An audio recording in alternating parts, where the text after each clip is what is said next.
everybody. Um, it's me, Jazz. I'm by my lonesome right now. My lovely other co-hosts might be a little occupied or going through some things right now, which we're totally okay with, and I can handle everything by myself. I am not sweating at all. But really excited about getting into the book today. Um, of course, if you've been paying attention or been tuning in, you know that we are actually covering the Never King book, which is by Nikki St Crowe, which is a spicy, twisted, dark romance retelling of Peter Pan and the Lost Boys, all that. Um, we pretty much got done halfway through the book. Right now, we're actually going to be going through chapters 15 to the end as best as I can. Let's see here. The only thing I did want to touch base on, I think that it's going to be very like important into the sense of we have chapter 13. There's a scene where Winnie, who is Winnie Darling, if you know the Darlings, that's her descendant, the main character, the main female character.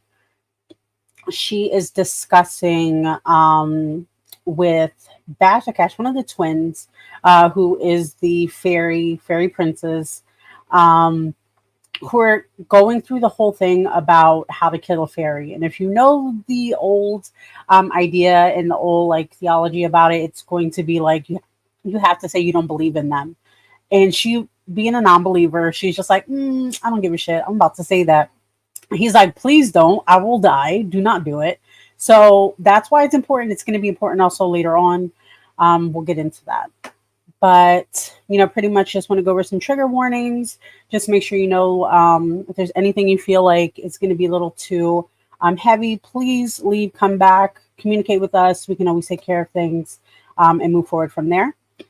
However, I have a few other things I wanted to discuss as well.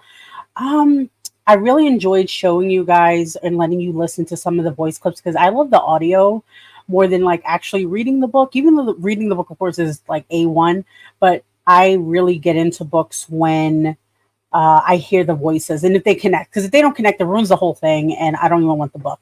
So I'm gonna show some fan art of these characters. I will say I don't like some of them. I do not. If you know me, I'm not feeling certain type of characters. So in my mind, when I'm listening to their voices, it sounds in my head and they're imagined in a totally different way. So that's what I'm going to be doing now. We're going to start with Peter Pan. So this is what he looks like. I hate it. The art is beautiful art. No shade to this person. I believe the artist is like Domain in the Den. I could be saying it wrong. I'm going to post all that one by one later on. However, I'm not a fan. I am not a fan. I personally see Peter as something a little different. Um, so I would want something like a little more different for him. I want him more rugged. The character that, or the voice actor that plays him and narrates him, his voice is deeper, all that good stuff. So I feel like, I don't know, this doesn't connect. It doesn't connect for me. But if that's your vibe, go for it. We love that. Let's see who else. This is Winnie. Again, like no hate, no shade. These are beautiful pieces of art. I'm not an artist myself, so I can't really speak on like coloring or anything. This is nice. I do like it. I could see Winnie looking like that and being like that. She's supposed to be like just turned 18. She looks it. Again, in my mind, when I'm listening, I don't hear or I don't see her like that. But again, it is mesh top that she's wearing or what I'm wearing. I don't know, girl. But yeah, like she's cute. Not my bag, not my thing, but go off. Let's see here. Now we have the twins. So I'm a little more connected with this. I like how the twins are. These are Fae princes. They could take me. I got that. I got that. Definitely into that. Give me one moment, and I'm going to show you the second part to it. Give me 1 second. Hey, I'm just showing everybody the pictures of the Fae princes right now. Yes. All right. So we have this one. I enjoyed them. Out of all the pictures so far, we had the Peter Pan. We had Winnie. Again, not really feeling them too. The art is beautiful. I'm just not a fan. I don't visualize that when I listen to the audiobooks. And then I have, this is my favorite one of them. If you see my memes I make of this, yes. I don't know. Give me some tattoos. Fae Princess, yes. Give me that. Give me that. Give me that. Yum yum. But this one, these are going to be two. One of them is from a different book, but these are Vane and Winnie. I can get around that too, honestly, because he's supposed to be a big man, and I'm loving it. Yeah, like that one's nice. I like that one. Two different things. Like, yeah, I can. Was Dark One? I could do that. I could be Mrs. Dark One. I think it could work. But at this point, I just went over with everybody an important detail. I think we didn't go through chapter 13 when they were discussing how to kill a fairy. Because again, I reread the last few chapters this morning, and I was like, "Oh, wait a minute." So, yeah. So that's pretty much it. How are you doing? I'm good. Sorry about the technical difficulties and getting here late, but I'm here now and everything's good. You're a mess. I was like, oh my god, I'm fine. I can do this. Yes. But, everyone is in good hands. No, God. No, they're just here for like all the audio stuff. So I do have the chapter 15's pages that we were looking at. If you want to read some of that or read it. And I also have audio clips from chapters 16, 17, and 31. Okay. Sounds good. Yeah. Because I don't know. I came here for the voices. I don't know. But, so is there anything like in particular that you feel about the character arts or anything like when you envision? Because I was explaining how like, even though, and I believe we discussed this personally as well, when I listen to audiobooks, even though I know the characters are predominantly white or predominantly something different, if I don't match it with the voice, I just kick it out of my brain and I have to kind of build my own character.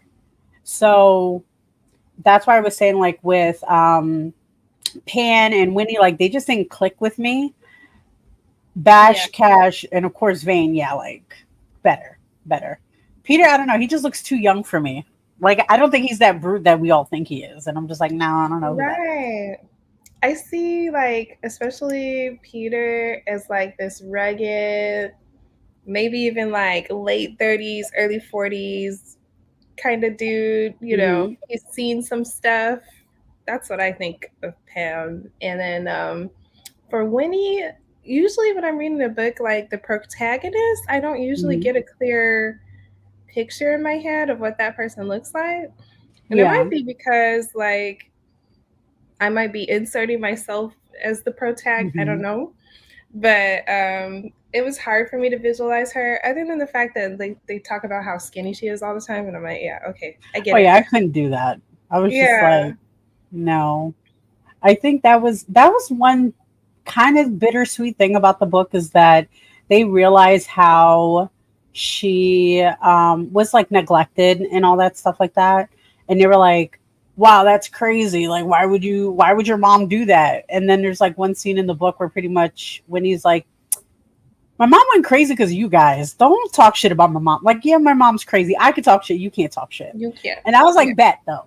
And then he was like, yeah, wait, that checks. He was like, well, if you didn't, like, shut up, sir. Yeah. But yeah, I think I don't want to say I insert myself. I love inserting myself as a side character, actually. Like, I want to be the sassy friend that's like, punch him in the throat. Like, how dare you? I don't care he's immortal. I don't care. Whatever. Balls to the wall, girl. Do it. Punch him in the face and run away. Like, try, don't do it really because I can't help you. But, that's how I insert myself in books. Like, I don't see myself as the main character because I still like watching it. But I wish I had to change certain things because I'm like, I can't relate to being super skinny. I can't relate to letting men talk to me like that. First of all, like the only person that she, I think, the last one is like vain. She gets a little more spicy with, where he's just like, I don't give a shit about you. She's like, he'll break. I'll make him break. And but we know what happens. We But know. yeah. So did you want to do something next? Did you want to go through the reading now, or did you want to go through like talking something a little bit more? Well, okay, so I also like re-listened to the last half of the book, and I realized we skipped ahead a little bit towards the end of our episode last time, but that's okay because we can talk about it. But yeah, so I guess to set the scene and before we get into like a reading, we're at the place where Bash has already hooked up with Winnie. He got caught by Pan. Pan didn't hook up with her, but he did assert his dominance in a way, physically. And Vane felt that Winnie won, basically. He knew that she had gotten under the boy's skin, and he seemed really irritated, but a little hot and bothered by it. He definitely was annoyed, I think, at the fact that everyone was reacting to her, including himself. So that's where we are now.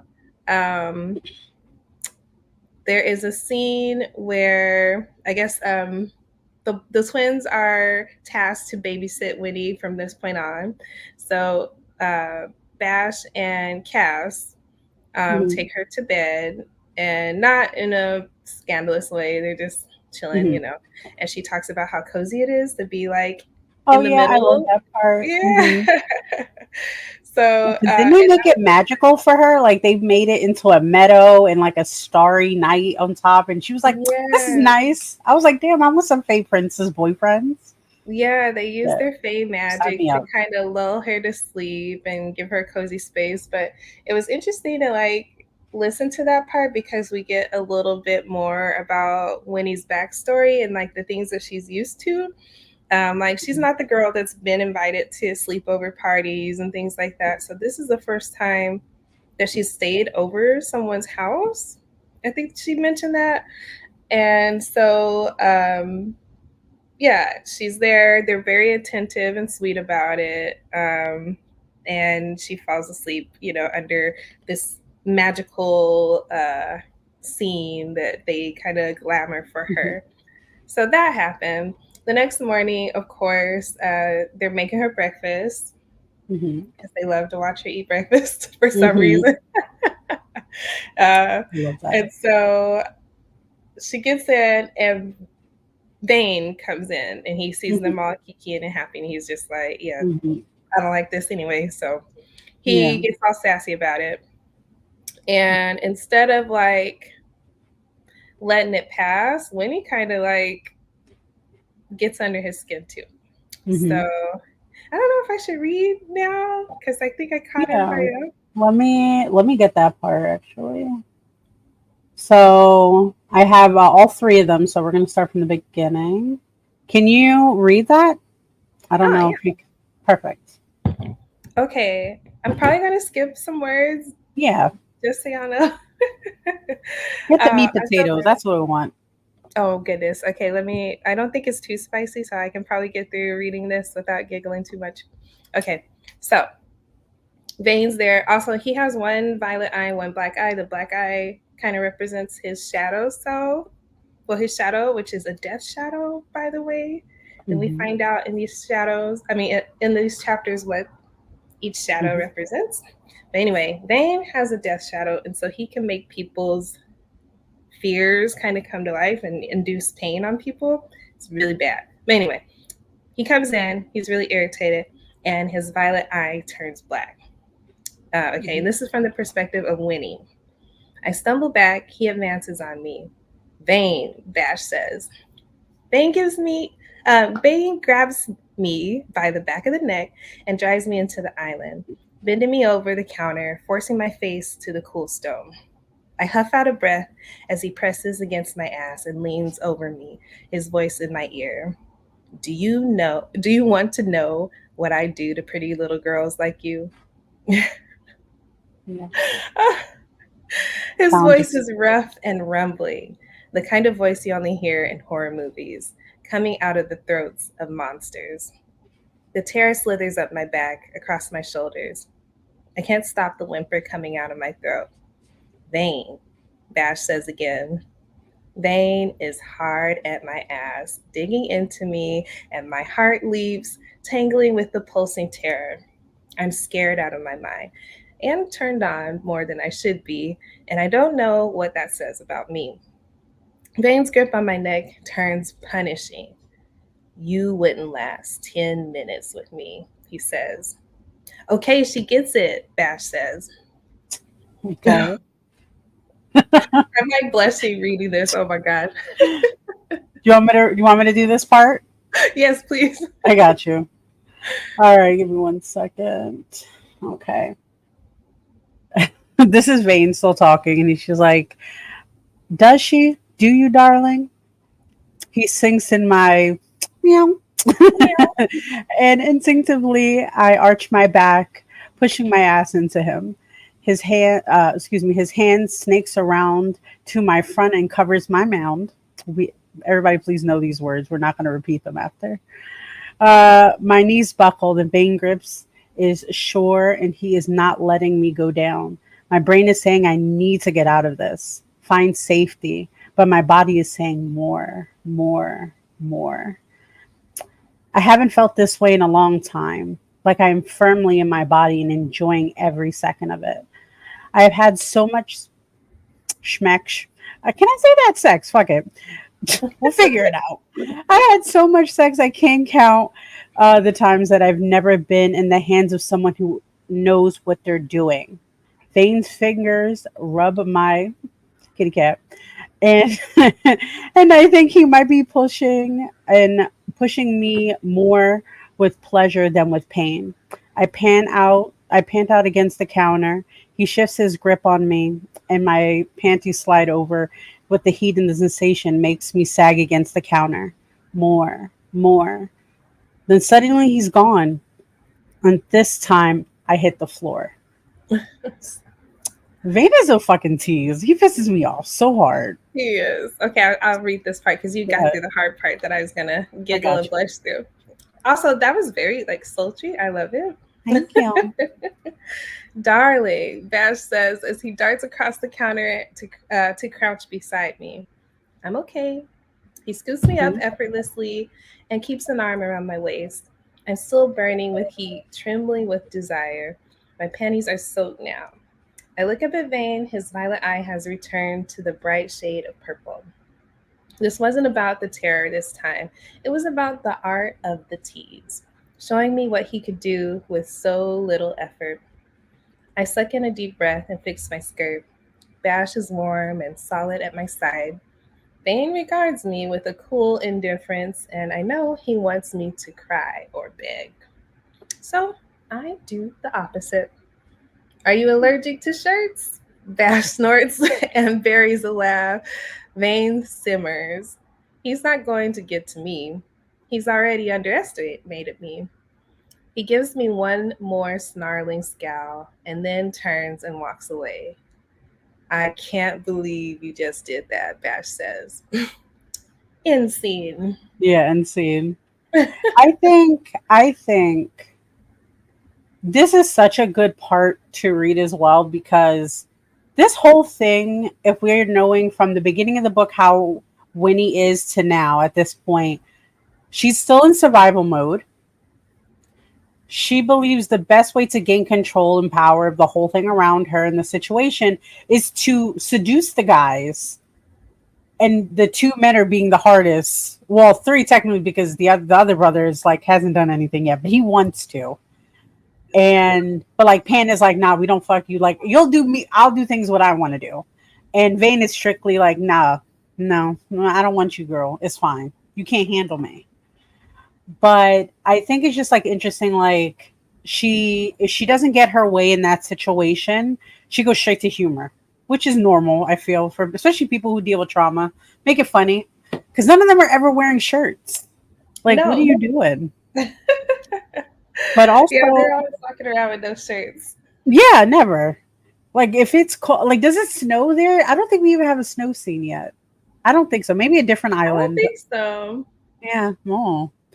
Oh yeah, I think there is a different island. One of the other books, I think it says something about like a. It's. I think it hints at like a Christmas island, and that, my first thought was, what is this fucking Halloween Town? Not Halloween Town.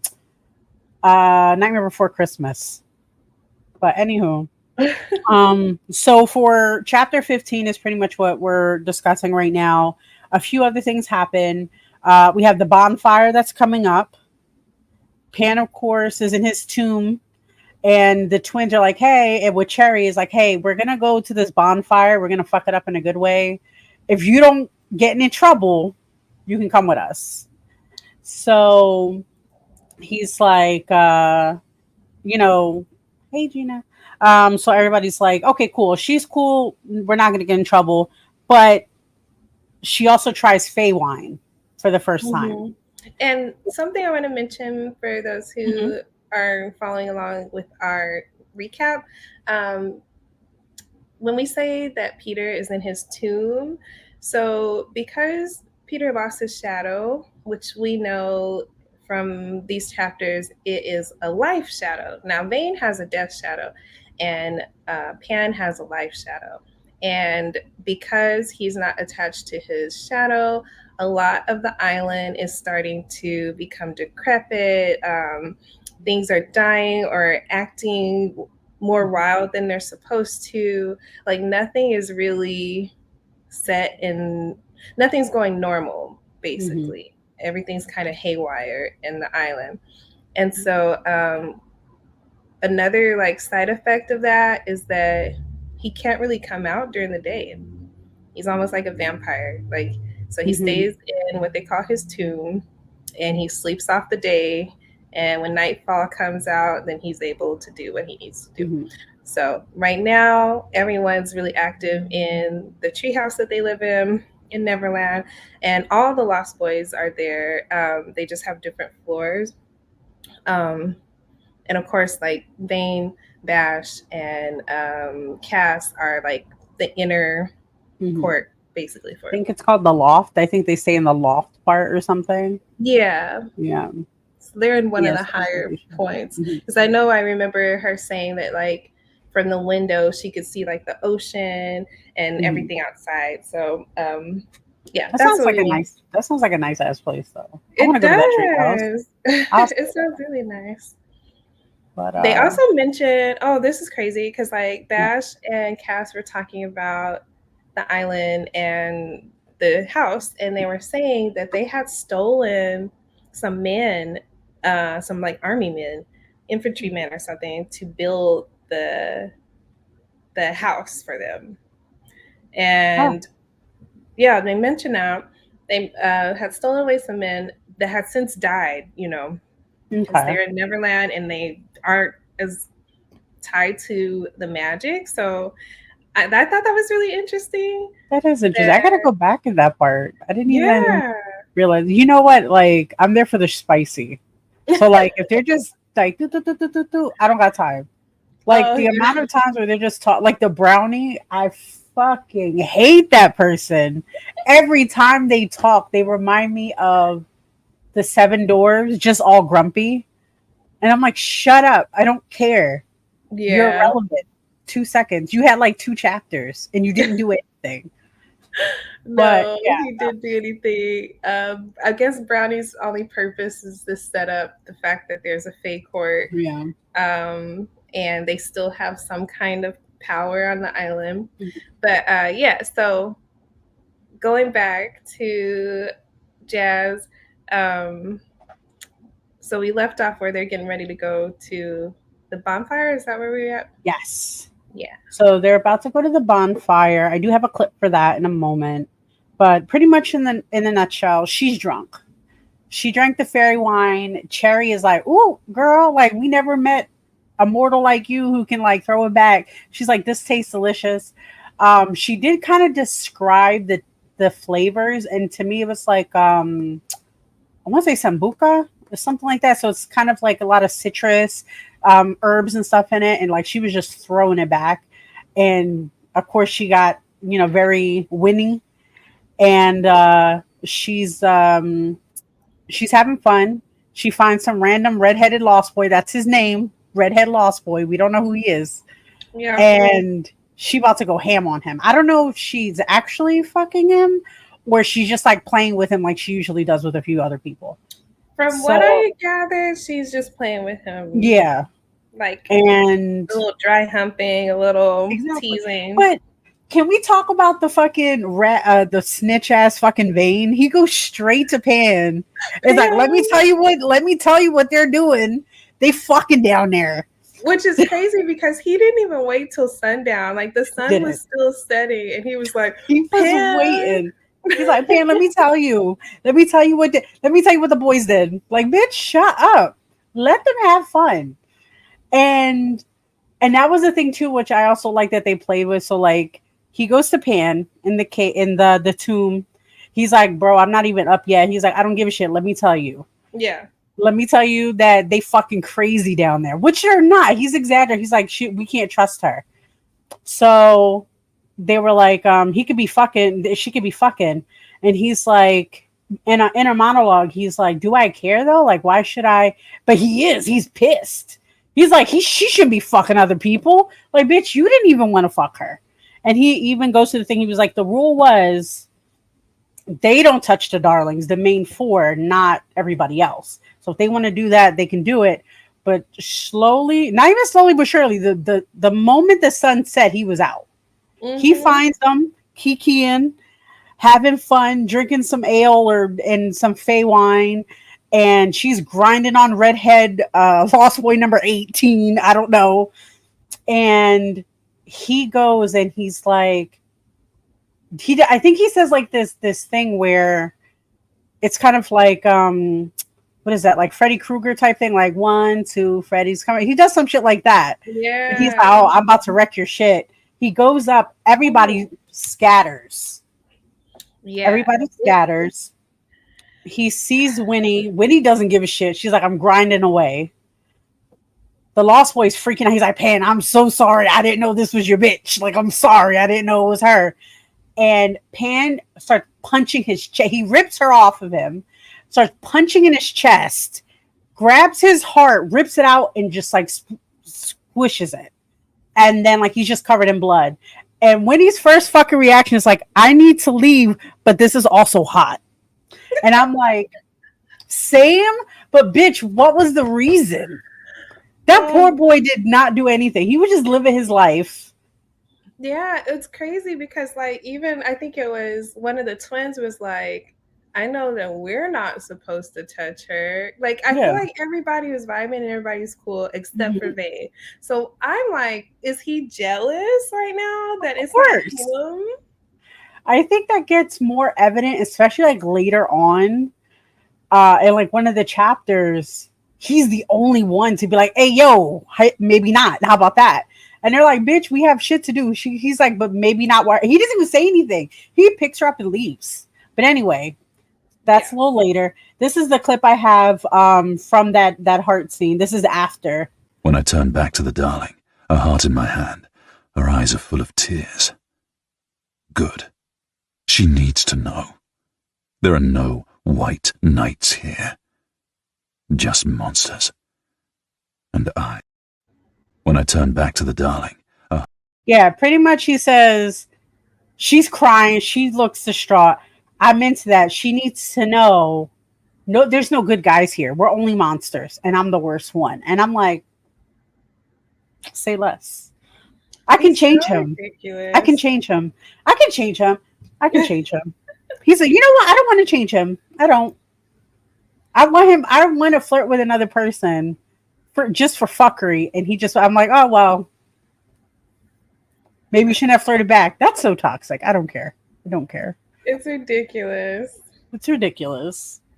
Let's see. So here's chapter 17. I had like an issue with it. That is pretty much with I don't like when she refers to herself as Winnie Whore. because I think it's not, as somebody who likes degradation, like I'm down for it. However, she does it in such a negative way that she plays into a thing that she's not even about. She just likes sex. Doesn't make her a whore. But she's just like, well, yeah, that's what everybody calls me. That's who I am. My bitch, who said that? Who says that about you? Yeah. Like, in your big day and age, no, thank you. But she was doing that. So pretty much in chapter 17, she Pan is pissed. She's like, bitch, let me fuck. You're mad. Fuck me or not. And he's like, no, I'm not doing shit. Be a good girl. She's like, no, fuck you. Fuck this house. You kidnap me. I do what I want. Mm-hmm. And then he does what he does. So at this point, Pan is done. He is rock hard. I think he threw her on a couch, turned her around, just started going ham on her. And she says, what does she say? She says something along the lines of, what is it? Yeah, okay, this is the part I like. He's fucking her. He can tell that she wants to come. And he's like, oh, you want to come, don't you? And she's like, yeah. He's like, beg for it. She's like, please. He's like, no, beg for it better. And he's like, if you're going to act like a slut, you're going to be a slut. I was like, oh, yes. So you get to the point. This is the part Winnie says, and she says, we ride through the orgasm together. He fills me up. And then he not tosses her, but he like pulls out. Next thing you know, of course you got Cass and Bash ready to go. Bash is not Bash. Cass is fucking saucy ass. His cock in hand already. He's like, I could do this, right? It's good now. We could do this because you broke the rule too now, and I already did it. So he enters her, and through the back, and he's fucking her. He tags in his brother. And is like, brother, get her from the front, get her from the mouth, and she's loving it. Well, because remember, Cass had got all flustered and was trying to be the good boy and like, I'm not touching her. And oh yeah, I don't think we mentioned this, but after Bash, this is when Bash hooked up and got caught with her. Cass found out, was like, you didn't, and he was like, yeah, I did. And so Cass went out back to the crazy partying that they do at the house, and he just looks at a girl, was like, get over here, and basically face fucks her on the balcony in front of everybody. And Winnie's just watching, and she was like, oh wow. Hi Michael, I'm sorry, we're talking about very naughty books. It's a retelling of something amazing with adults, of course, not babies, but yeah, it's a very grown podcast where we talk about some spicy books. So if you like that, cool. If not, bye. But thank you for stopping it. No, definitely. We love adult things here because it's respectful. We are adults. We get to talk about spicy things, and it's a great thing. No shame here. If you have any questions about anything we talk about, please let us know. Of course. Also, thank you. Just to kind of segue real quick, though, because I actually got a few questions of this. Everybody reads this differently. However, I do audiobooks, but this book is available on Amazon, Audible, Kindle, Barnes & Noble. I use Everand. And we also have like a code I'm about to post to everybody. You get 60 days free. However, you can get it free off the library apps, okay? So that's Libby, that's Hoopla, whatever other apps I got out there. I use Libby. So look that up. The only issue with the library ones, you got to wait, and I don't like waiting. But it's great. We love it. So, sorry to interrupt. Please continue. Oh, yeah. So, we have all the links and everything. Oh, that was me, yeah. Awesome. So yes, definitely go get your library card, and you're going to need it because we have a lot of great books up ahead after this week as well. You're ready for the Sweet and Spice book publishing. We would love that. What's spit roasted? That is literally what we were just talking about. So at this scene, the two twin brothers, one was hitting Winnie from the back, the other one was getting her through the mouth together at the same time. She loved it. She enjoyed herself. It was tens across the board. She enjoyed it. Yes. And so, yeah, she had already seen it. She was fascinated. Like, she was already fantasizing about it. And so, she's in bliss. But yeah, so 3 of the 4 are all in, basically. And we have one hater in the mix. It's fucking hater. Wait, I actually think, I think I have that clip here of that. My ass presses against the edge of the table, digging into my flesh. There is no hint of emotion on Vane's cruelly gorgeous face, and it's impossible to read his thoughts in those mismatched eyes. Open up, darling, he orders. I don't know where this is going, but no one is stepping in and curiosity gets the better of me. I part my lips. Vane gets in close and spits in my mouth. That's all you'll get from me. I spit it out, dragging my hand over my mouth. You asshole. I pummel him with a fist, but hitting him is like hitting a mountain. Futile, stupid. It's Pan that stops me. Vane, he says in a low, rumbling warning. Don't be a dick. Why? He asks, when I'm so good at it. My ass presses against. So, another side note has nothing to do with the book, just the voice narrators. I love and hate when you have one character, let's say like Winnie, she's saying her point of view, but she also does the male voices. Sometimes it's great and perfect. Like she does great. I love Stella Hunter. She's amazing. But like it makes me laugh when I believe Shane Easton does Peter Pan when he does Winnie's voice. And it always makes me giggle. He's like, I don't understand. I was like, bitch, say it in a manly voice or don't say it. I was like, we know it's Winnie. And it's not anything wrong with it. Like, it's just, he's so adorable. So, like, it knocks me out of him being this ferocious man where he's just like, I don't give a shit. I wreck things. I don't give a fuck. I'm a monster. He's like, but I'm so scared. Shut up. You ruined it for me. Not really. He did not. It's beautiful. Beautifully done. Too, because, like, yeah, he makes Winnie sound so, like, he actually makes her sound sweeter and more innocent than Winnie's voice actress does. So it cracks me up because I'm like, he's trying his best, all right? He's doing his best. He's great. Yeah. But it throws me for a loop, but I'll be like, especially because I have the last clip later. That's like for chapter 31, I think. And he's just like, and Winnie says, I don't know. I was like, shut up. Shut up. You know exactly what she wants. Shut up.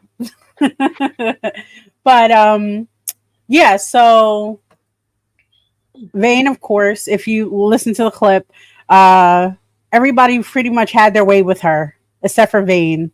And she was waiting. He was like, open your mouth. She's like, let's go. And he's just like, that's all. He spits in her mouth. It's like, that's what you get. He gave it a hot tool. Yeah, exactly. I should have got that. It was funny. And he was like, and she was like, you son of a bitch. And everybody was like, wow, that's wild. And then they even said like, whoa, like you couldn't join, bro. Like you had to be the one. He's a hater. He's a hater. But we love him. He's the ultimate hater. But we love him. Emo but boy hater. I'm trying to think. So that's pretty much it. So 18. Thank you. So I have like notes about everything. 18. I thought was interesting because we get a lot of different. We get more detail about Cash and Basher background, how they deal with magic, how they actually missed their home, and why they were banished. Like they go into a little bit of detail about it. But I also love the fact like Cass is supposed to be the good guy. He's supposed to be the sweet teddy bear man, and he says a lot of things, especially like at the breakfast scene. That one, he says this line where he's like, she just took like a fresh shower or something. And he's like, I just want to make her dirty again. And I was just like, oh, okay. And then in this scene I'm talking about now on 18, he and Cash and Bash are just in the room chilling. They're playing with knots. They like playing with knots. They like ropes. And Cass I like is playing like, with knots too. I wanna. He was like, I want to tie her up so bad. Like, I need to do this to her. And I was like, do it. Just do it. Just do it. She'll want to do that. But everybody. But then again, Pan threw his foot down and was like, we don't touch her no more. I'm like, Make up your mind, shut up, man. Pan. Make up your mind. You can't. You can't. I'm sorry. You cannot. You cannot. So that was pretty interesting. And then, of course, they all pass out because they're all cuddling together. That was the throuple I loved. Like, she's sandwiched between both men, and she's just like, just cuddling. In chapter 19, we found out that Pan can't fly at this moment because of not having the shadow. The port. So they talk about the city that's next to them, which is called Darlington Port, which I thought is like such a bittersweet thing I can imagine because the Darlings. Yeah. But Vane confronts Pan about fucking Winnie, and he's like, "Shut up, just let me. I fucked up. It's fine. It's fine. We all did it." He's like, "But I did," and he's like, "Shut the fuck up. Let me live my life." And then again, we go into the Dark Shadows. They have Peter Pan has had the life shadow, which usually correlates with being the king of the island or Neverland, where Vane has the Dark Shadow, which would give him the title Dark One, which again, those two individuals alone, they don't fuck with. So that means they pretty much run shit. You do not go. And we found out more things about the shadows later on, which are really interesting.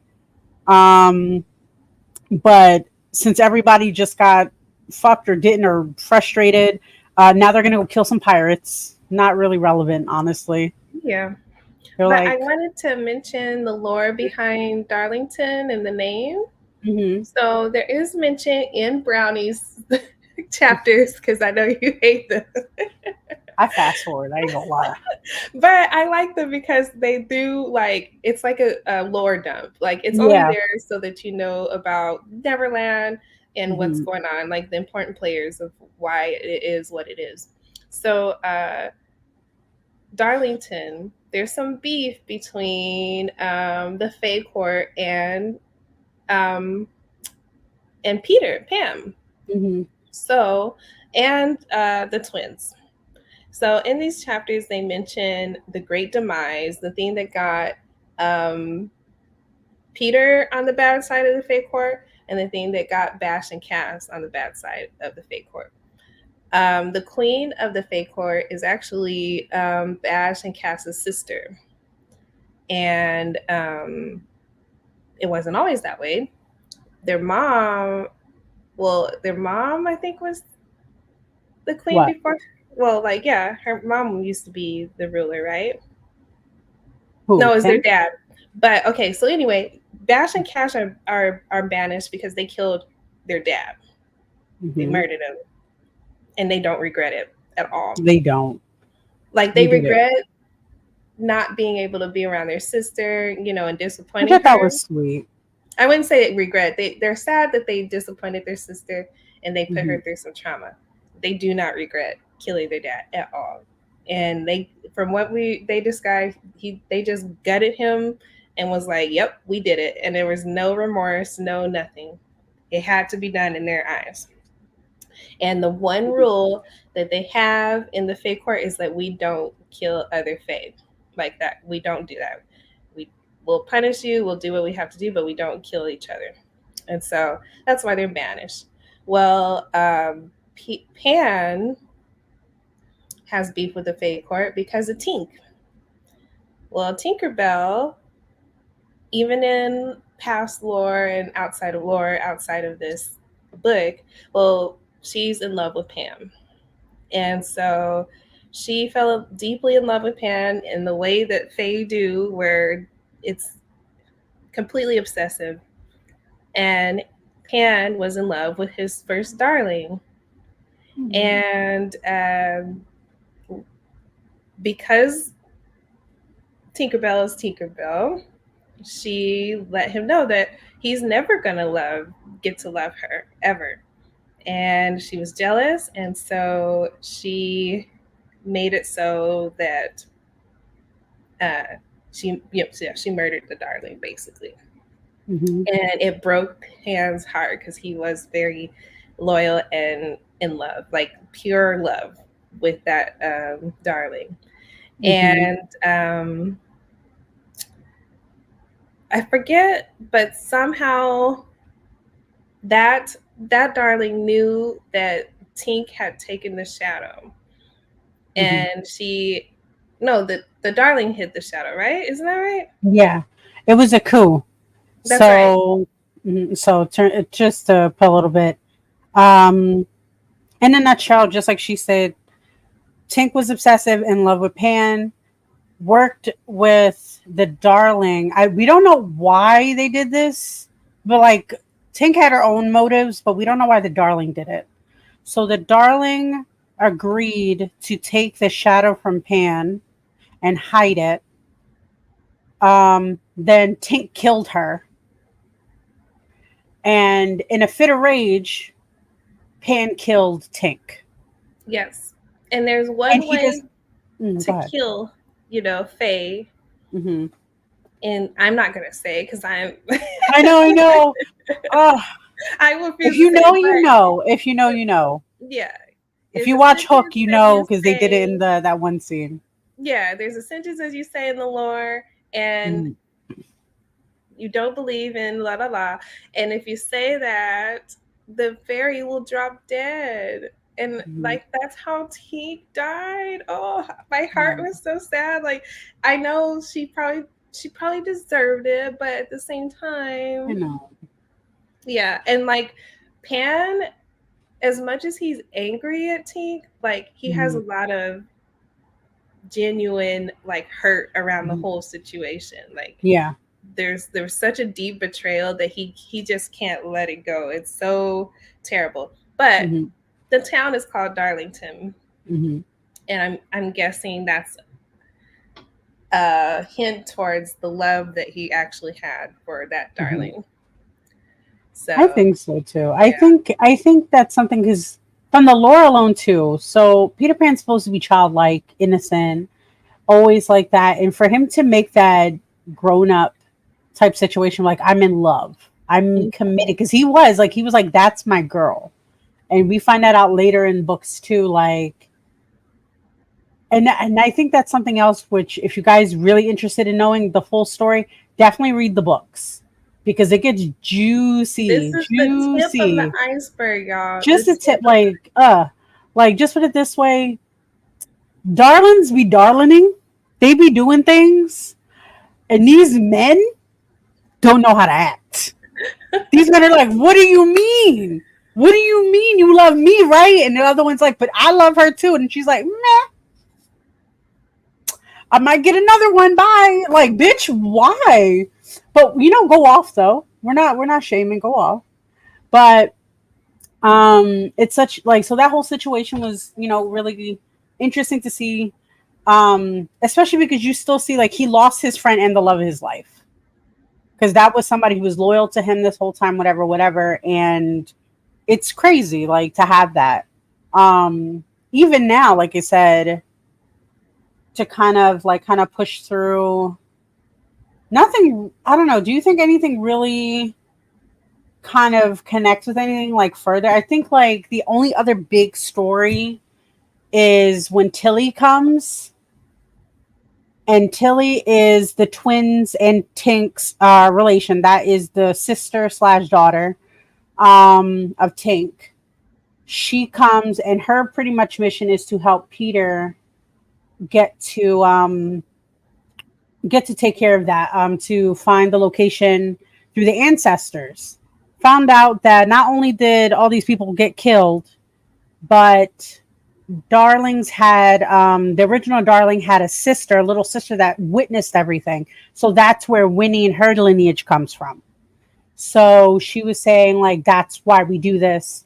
Found out that she's in pain, but she makes this conscious effort to make do. She's like, I want to help them. I know the island's dying. I want to help them.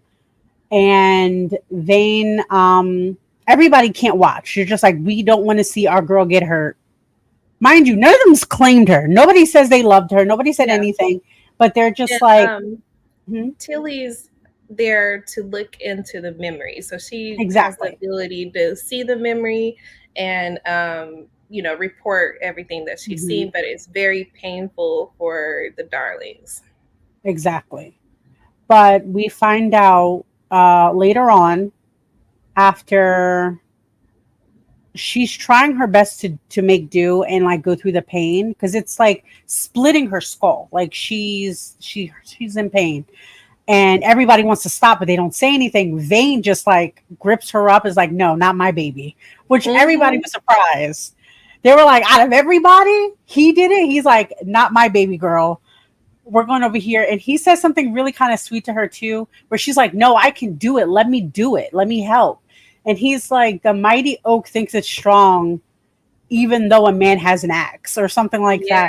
And she's like, oh, you trying to say you got an axe? Like, she has to put a joke on it. Like, shut up. He's trying to be nice to you and express himself. And he's like, look, this is what it is. And I'm tired of people getting broken. And that was his thing. He's like, I'm tired of people getting broken. So she gets a little bit of rest from that. And we're kind of like skimming through everything. These are like the importance on my end. But like, so this happens. She has a vision. She knows. She sees the whole thing play out between Tink and her ancestor. Found out that, if you remember from the beginning of the book, she mentions a trunk. The trunk, it's in the trunk that they've been carting around all these years.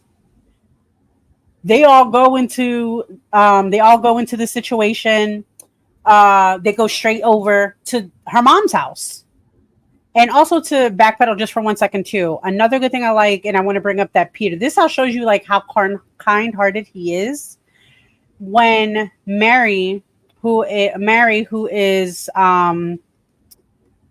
Winnie's mom, she's like has mental issues. He thought it would help her, so he brought her to the Blue Lagoon or the Mermaid Lagoon because it has healing properties. He thought it was going to help her. It didn't.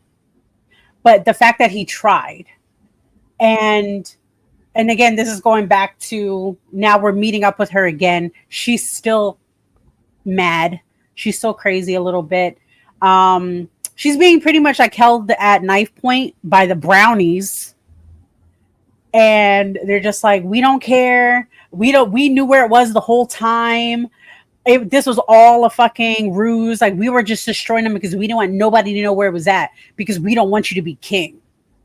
And they were like, well, who the fuck is going to take it? Because if it's not me, who? They're like, the princess could. And the prince is like, don't put us into this shit. Yeah, they're like, don't put us into this shit. And they all off battle. They kill the brownies. And it's all a situation. Huh? With their shirts off. With their shirts off, of course. Because it wouldn't be them if it wasn't. So they do the whole thing where they win, but now they're coming to the realization that she has an option to stay home now. They have everything. She is begging him to take her. He's like, no. Like, my mom is good. I don't know why she said that, but go off. She's like, no. She's fine. I'm going to go with y'all. He's like, no, I'm not fucking taking you because you don't fucking listen. And she's like, but I could listen. And he's like, no, stop it.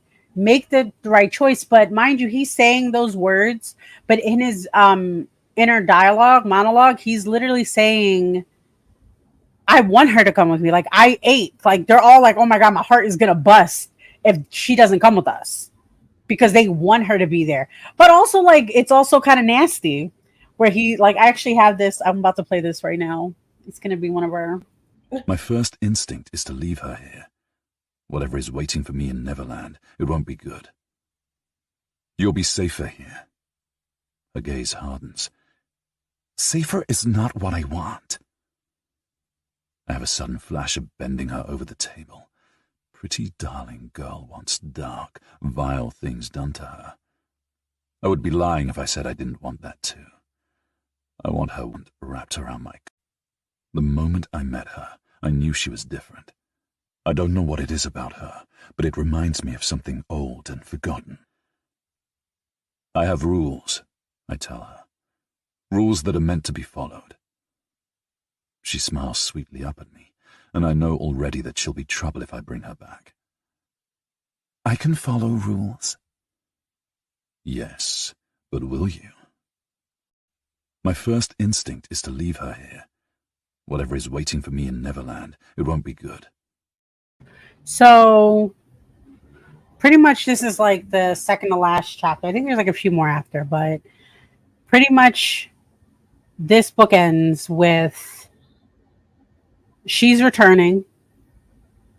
He's like, you're going to fucking listen to us. We own you pretty much. And she's like, I always wanted a lot of boyfriends. I love that. I love that for us. They're all excited. I am not sure if they end the book because I actually didn't put any notes down for the last chapter. Do you remember the last chapter? Yes, actually. Okay, please talk. So they get to this part. They killed the brownies. They had the conversation about whether or not Winnie's going to go back home. And Winnie's like, but I remember, I know where your shadow is. So she runs to the chest, knocks on it in the secret knock thingy, and ends up getting a container that has his shadow in it. And she can feel like the magic like ebbing off of this container that has it in there. So while she's talking with him, like, it's so crazy that like Pan says all of this, that excerpt, because when he has his shadow, he's not even aware because he's so concerned about her choice to leave her home to come to Neverland. Like, that's his top thing that he's thinking about right now, which is insane because the whole book he's like, I want my shadow. I'll do anything to get my shadow. I want it. But in this moment, he isn't, like, that's a secondary thing to him for some reason. So Winnie eventually convinces him that it's her choice and she's going to try to come hell or high water. And so he agrees that she can come home with him. And then she says, but before that, like, here's your shadow.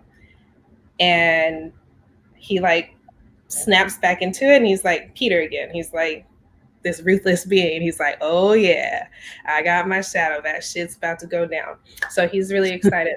The twins, he tells them, all right, we're getting ready to leave. Make sure you bury all these brownies. And so like the twins are really pissed off that they have to like shovel brownies into Winnie's mom's Mary's backyard and bury them. And like Winnie's like, so how's this gonna work? Like, isn't anyone gonna be suspicious that there are a bunch of brownies buried in my mom's backyard? And they're like, oh, they'll turn to dust in a couple of days. It's fine. And so Winnie asked her mom, because she was like, I was gonna bring my mom either way, like without y'all's permission or not. She asked her mom, do you want to come? And her mom was like, absolutely not. I'm staying where I'm at. And so her mom stays and they spirit themselves away back to Neverland. And that's where the book ends. Yes. We love that. I wish we could play the first part of the second book. Honestly, I should have thought about that. Yeah. But I think it would entice me too much just to finish it. Yeah. So I want to kind of like give everybody that choice because I know we're like, Nat actually goes into this. If you guys haven't seen the post right now, we are discussing which book we're going to be putting out for July the 19th. It is between two books. Mine's I'm voting for is called Flames of Chaos, which is a dark romance, monster fucker, sassy witch bitch. If you like all those, wolf fucking and all that shit, do that. That's what I would say. However, heavily, in my opinion, trauma. That's one of the reasons why I was like, maybe we shouldn't, because this book had a little bit more trauma than I would like to discuss versus this book, which I personally feel all she deals with is trauma, then love and sex, and then trauma. And like, oh my God, I love her. And then trauma, like, shut up, stop. Mm-hmm. But yeah, sexy men though. Sexy, yes, characters. But and of course, if you want to talk about your book. Yeah, the one that I was thinking about and that Jazz wanted to consider is That Time I Got Drunk and Saved a Demon by Kimberly Lemming. And it's wholesome, so sweet and wholesome, but there is spice, you know. So if you feel like you need a palate cleanser before we go into something more spicy, this would be a perfect choice. It's short and sweet. There are other books. This is a 3-book trilogy, and it's in the perspective of a few other characters, but everyone's still there. Like, so you'll meet this couple that the story's about, and you'll see them as like secondary characters in the next 2 books as they focus on other friends. But if you like wholesome, cozy, with a little bit of action and a little bit of romance, you should go for this. The main protagonist is a Black character. She's got which we love. Yeah, and she's really sweet. She has a country accent, which is like unprecedented. You don't really get to hear that in I did love that. fantasy. So if you want to hear something different, I highly recommend it. And then her love interest is a dragon. So like a dragon shapeshifter. He's really hot, in my opinion. And I hope that you might consider it. So yeah, that's the sweet option that you have.